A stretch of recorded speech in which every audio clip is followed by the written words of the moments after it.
Hello বন্ধুরা, আজ আমি গোটা গোটা পটল দিয়ে দই পটল করে তোমাদের দেখাবো। প্রথমে পটলগুলোর খোসা ছাড়িয়ে মাঝখান থেকে চিড়ে চিড়ে নিয়েছি। তারপর পটলগুলো আমি ভালো করে তেলে ভেজে নেব। খুব ভালো করে ভাজতে হবে পটলগুলো। ভেজে তারপরে রেখে দিলাম একটা বাটির মধ্যে তুলে।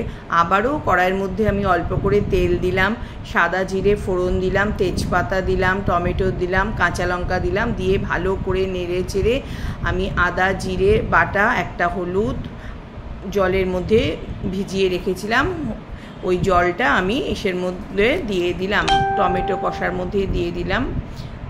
দিয়ে ভালো করে টমেটো দিয়ে ভালো করে এটা কষাতে হবে।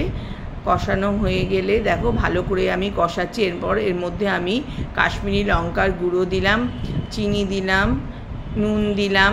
চিনিটা অল্প পরিমাণে দিয়েছি, স্বাদের জন্য একটু চিনি দিতে হয় তাই দিয়েছি। এবার ভেজে রাখা পটলগুলো আমি মশলার সাথে ভালো করে মিশিয়ে নেব। তারপরে ওর মধ্যে আমি টক দই দেবো। টক দই দেওয়ার সাথে সাথে ভালো করে নাড়তে হবে, নাহলে দইয়ের জল বেরিয়ে যাবে।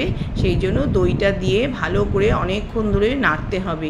না, যখন দেখবে দই থেকে তেলটা ছেড়ে এসেছে তখন তুমি এর মধ্যে অল্প করে জল মিশিয়ে দেবে, কারণ পটলটা তার একটু ভালো সেদ্ধ হবে। দেখো জল মেশান দেওয়ার পর আমি শুকিয়ে এসছে। এরপর আমি এর মধ্যে ঘি দিলাম। দেখো আমার দই পটল রেডি হয়ে গেছে। এইভাবে তোমরা ভাতের সাথেও খেতে পারো, গরম গরম ভাত দিয়ে, রুটি দিয়ে খুব ভালো লাগবে। দেখো কত সুন্দর হয়েছে দেখতে। Thank you.